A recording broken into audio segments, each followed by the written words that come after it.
آخری آدم، جس کو دوسرا آدم، نیا آدم، فائنل ایڈم یا الٹیمیٹ ایڈم بھی کہا جاتا ہے، یہ ایک ہی خیال کے مختلف پہلو ہیں جس میں اس لقب کو فرق طریقے سے دیکھا جاتا ہے۔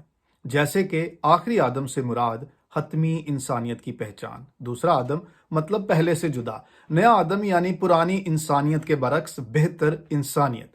ہبرو اسکرپچر میں پہلے انسان کو بھی آدم کہا گیا ہے، یعنی بزرگ آدم کو خدا نے مٹی سے پیدا کیا اور اس کو آدم کہا گیا، اور تمام انسانوں کو یعنی بنی آدم کو بھی آدم کہا جاتا ہے۔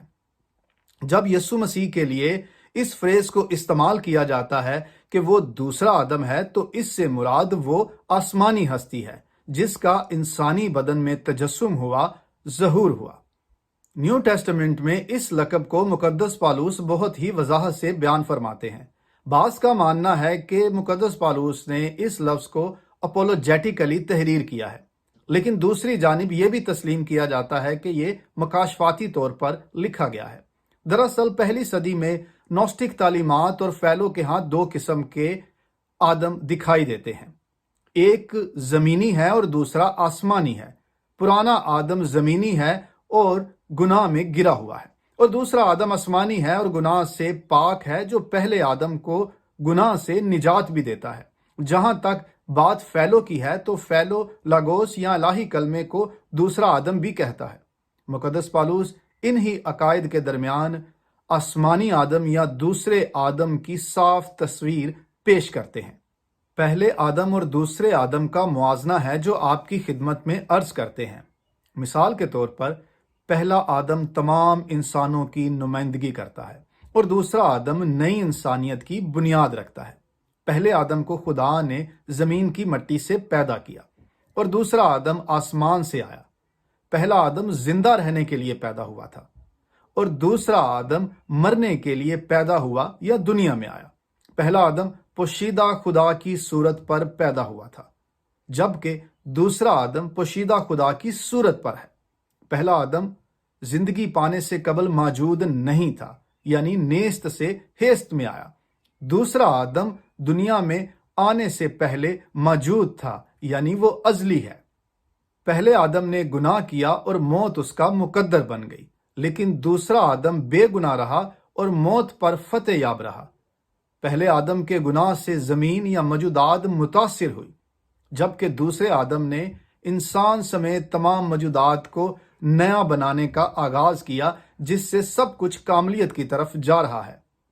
دونوں زندگی کا سرچشمہ بنے، ایک جسمانی اور دوسرا روحانی۔ جہاں پر پہلے آدم کا اختتام ہے، وہیں سے دوسرے آدم کا آغاز ہے، یعنی پہلے آدم کا خاتمہ موت سے ہوتا ہے اور دوسرا آدم زندگی سے شروع کرتا ہے۔ اسے یوں بھی بیان کیا جا سکتا ہے کہ پہلے آدم نے نافرمانی کی اور وہ زندگی سے موت میں داخل ہو گیا، اور دوسرا آدم فرما برداری کر کے موت سے نئی زندگی کا آغاز کرتا ہے۔ پہلے آدم کی موت گناہ کا نتیجہ ہے اور دوسرے آدم کی موت راست بازی کے سبب ہے۔ ایسا کرتے ہیں سارے کنٹراسٹ یا موازنے میں سے کسی ایک کی وضاحت کرنے کی کوشش کرتے ہیں، بہت ہی اختصار سے۔ جیسے کہ ابھی ہم نے عرض کیا، پہلے آدم کی موت گناہ کا نتیجہ ہے اور دوسرے آدم کی موت راست بازی کے سبب ہے۔ اب یہ الفاظ یسوع مسیح نے بپتسمہ لینے سے قبل فرمائے کہ ہمیں ساری راست بازی یوں ہی پوری کرنی ہے۔ یسوع کا بپتسمہ نئے آدم کے طور پر ہوا، جو پرانے آدم کی جگہ لے رہا تھا، جس پر آسمان سے آواز آئی کہ یہ میرا پیارا بیٹا ہے جس سے میں خوش ہوں۔ دیکھیں، اس واقعے کی ایک اور ٹائپولوجی بھی ہے، جہاں بزرگ سلیمان بطور بادشاہ مخصوص ہو کر یروشلم شہر میں داخل ہوتا ہے تو لوگوں کے نعروں سے زمین لرز جاتی ہے۔ وہیں پر جب ابن اللہ بطور دوسرا آدم باضابطہ طور پر پہلے آدم کی جگہ کھڑا ہوتا ہے تو آسمان لرز جاتا ہے اور آسمان سے قدوس خدا کی آواز سنائی دیتی ہے۔ جیسے زمین پر رہنے والوں کے کسی تقرر پر زمینیوں کا ریاکشن، ویسے ہی آسمان سے آئے ہوئے کے تقرر پر آسمانی ریاکشن۔ یہ سب باتیں بہت ہی اہم ہیں جو پہلے اور دوسرے آدم کا موازنہ کرتے ہوئے بیان کی گئی ہیں، لیکن اس میں جو مرکزی نقطہ ہے پہلے آدم کا گناہ ہے، جس سبب سے وہ خدا کی خاص حضوری سے باہر نکل گیا، اور دوسرے آدم کا بے گناہ ہونا، جس کے وسیلہ سے تمام بنی نوع انسان کے لیے خدا کی خاص حضوری میں داخل ہونا ممکن ہوا ہے۔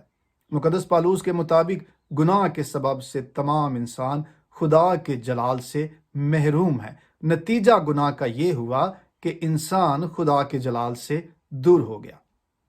اس لقب یعنی آخری آدم کا جو تھیولوجیکلی پیک پوائنٹ ہے، اس میں گناہ گار انسان کی ری شیپنگ یا تشکیل نو ہے کہ انسان پھر سے ویسا ہو جائے جیسا خدا نے انسان کو تخلیق کیا تھا، یعنی خدا کی صورت پر، اور بنی آدم کی اس بحالی کا آغاز آخری آدم یعنی یسوع مسیح سے ہوا ہے۔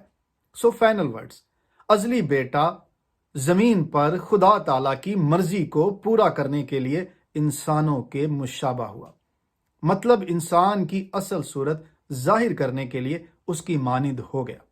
لیکن اس میں ایک باریک اور خاص نقطہ ہے۔